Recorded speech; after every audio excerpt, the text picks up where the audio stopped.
We will update the odds from Caesar's Palace, Pro Baseball 2020, the season win totals.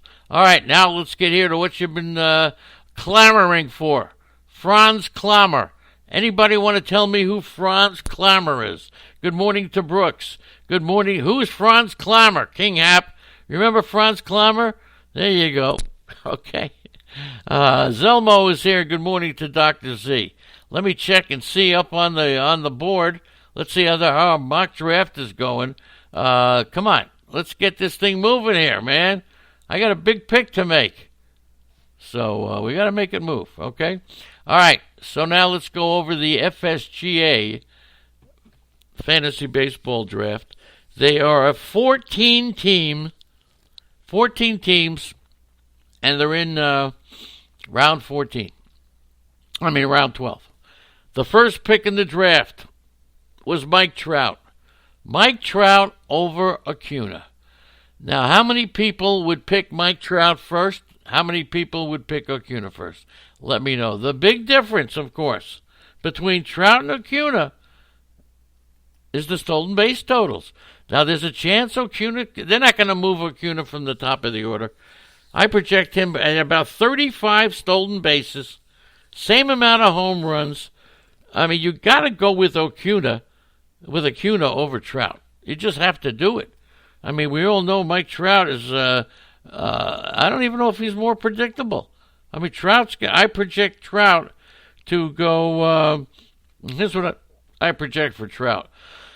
300, 40 plus home runs, 100 RBIs, only about 13 to 15 stolen bases. Now for Acuna, I'll give you a projection for Acuna.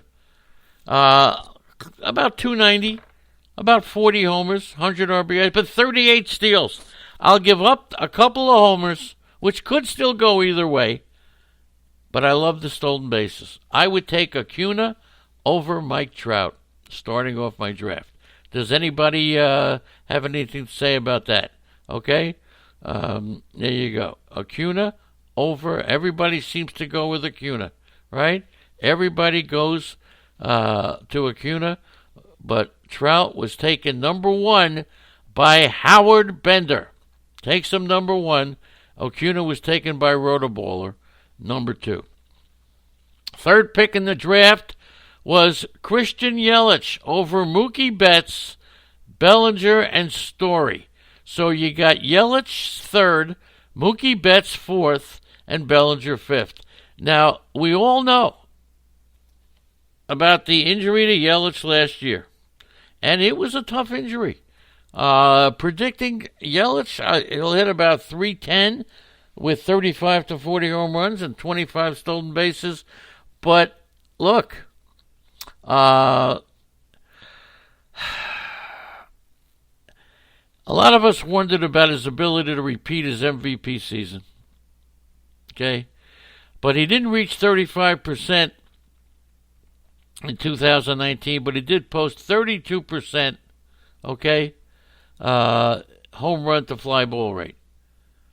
So that was down a little bit, okay? Best in the league in 2019.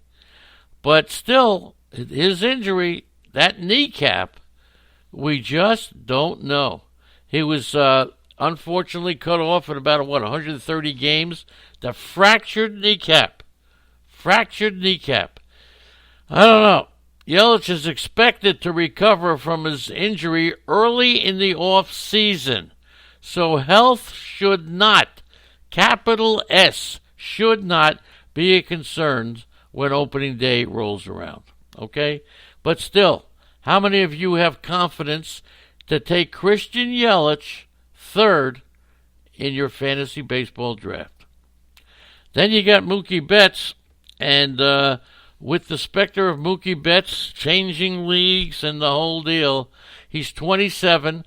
He'll hit you around 300 with 30 home runs, and he'll steal you 23 bases. His batting average dropped. He hit 295 last year. His batting average dropped over 50 points.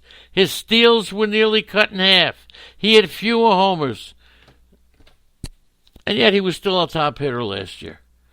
So you can't look at his season as being disappointed, but should we expect the amazing level of production that he had 2 years ago in 2018? So we'll see. Okay, we'll see.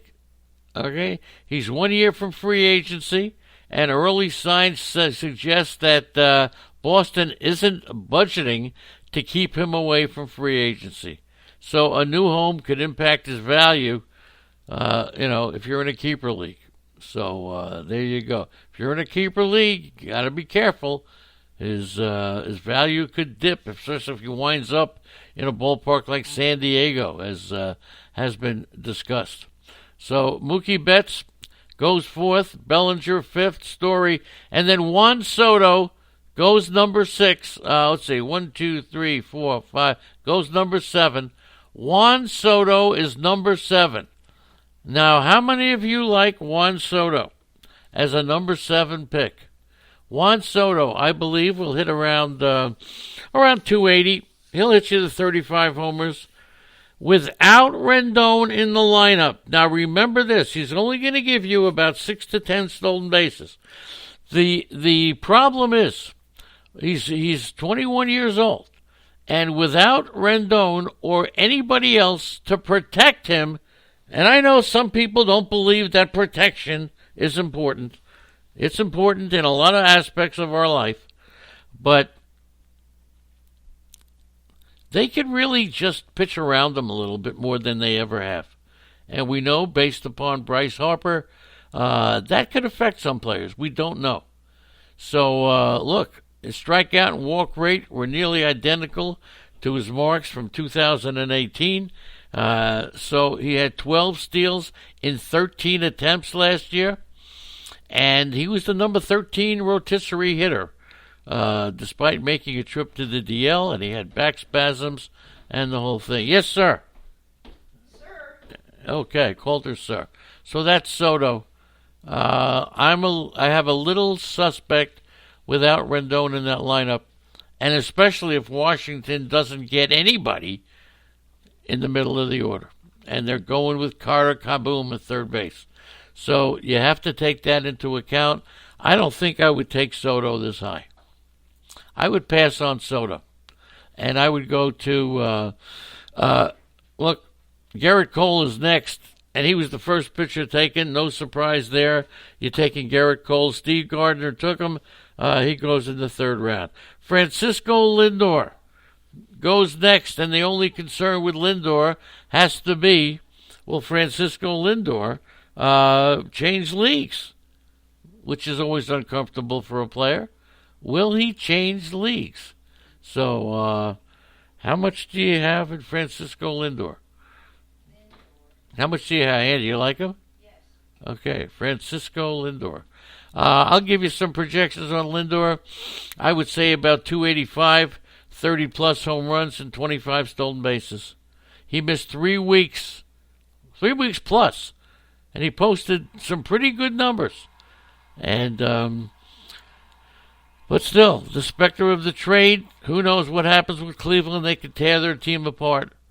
Durability, okay? That's the key with Lindor. Okay, he's got great skills, consistency, durability. Definitely a first-round pick, in my opinion. Now, moving on. Alex Bregman was taken in by Chris Towers of CBS Sports, and look, Alex Bregman lately has gotten some rave reviews. But take a look at his numbers. Is he worth this high of a pick? Most people will say yes. I'll project Alex Bregman to hit about 290, 30-plus home runs, 100 RBIs. But I got to tell you, his stolen bases, people say, he stole 17 bases in 2017. But he hasn't, then he stole 10 and 5 last year. I don't, look, I like Bregman, but my first-round pick, I'm trying to get somebody who covers all the categories. And that's why I may lean to Trey Turner. Who was taken by DFS Karma, whoever that is, okay? Trey Turner. I suggest that Trey Turner and I called Trey Turner last year to be last year's Ricky Henderson, okay? Last year's Ricky Henderson. I'll say it again this year. I think Trey Turner has the potential to be Ricky Henderson. And what does that mean? I'll give you Turner's numbers, and I think Trey Turner should be drafted higher. I really value those stolen bases. Trey Turner could hit you 285. He could hit you about 19 to 25 home runs. He'll be a little light in the home runs, but he'll steal you 40 to 45. And where you get hurt with Turner is RBIs, probably about 70. But he had 171 fewer plate appearances in 2019 than he had in 2018. And so he should do better than that, okay? So there you go. Don't forget, when you look at Trey Turner, you're going to forget that last year he only played in 122 games. His counting numbers will be much better. The last 3 picks in the first round, and once again, thanking you all for being here. Doug Boyle has joined us. Arnie coming up next. You'll have Kenny Flamia in the chat room. Good morning, Kenny. There you go. Kenny Flamia. Holy macaroni and cheese. Great to have Kenny Flamia back. Okay? Now, Jose Ramirez, we'll get to that. Yeah, I know, Andrea, you're right. It's the RBIs. But still, George says he would take Trey Turner before Bregman. I would too. How's that? I would take, and you got to be concerned with RBIs. RBIs could be the most difficult category to get. Rarely do you get a big RBI guy coming up from the minors, and to trade for an RBI guy who is generally a middle-of-the-order hitter, you got to give up a lot. So you have to concentrate on RBIs if you're getting Trey Turner. And I've said that every single year, okay? Every single year. Now, moving right along. Jake DeGrom, Max Scherzer, and Walker Buehler taken as the last 3 picks in the first round. Colton and the Wolfman took Walker Buehler. They got DeGrom, Scherzer, and Buehler. The only one is Buehler that you may scratch your head. He went over Chris Sale, okay? But Walker Buehler on the Dodgers could very well be that breakout Garrett Cole pitcher, okay? Absolutely. What I'm looking at for Buehler is a potential 15, 17, 18 wins, a 3 ERA, and a whip of 1-0, 225 strikeouts. Yes, he didn't take a lot of days off, 30 starts. They limited Buehler at the beginning in his workload, as he was just 2 years removed from Tommy John surgery. So they wanted to keep him fresh for the playoff. He allowed just 1 run in 12 2/3 innings in the postseason. 1 run in 12 2/3. I am not unhappy with Walker Buehler in the first round. Okay? And I might even take, according to George, Buehler before Scherzer. Definitely before Sale. Don't forget, Phil Chappie tonight. And tonight's a big one. You want to talk about prospects? You talk about Phil Chaplin. Tonight at 7. So you got Arnie coming up next. You got Kevin coming up after Arnie. And you got Phil Chaplin coming up at 7.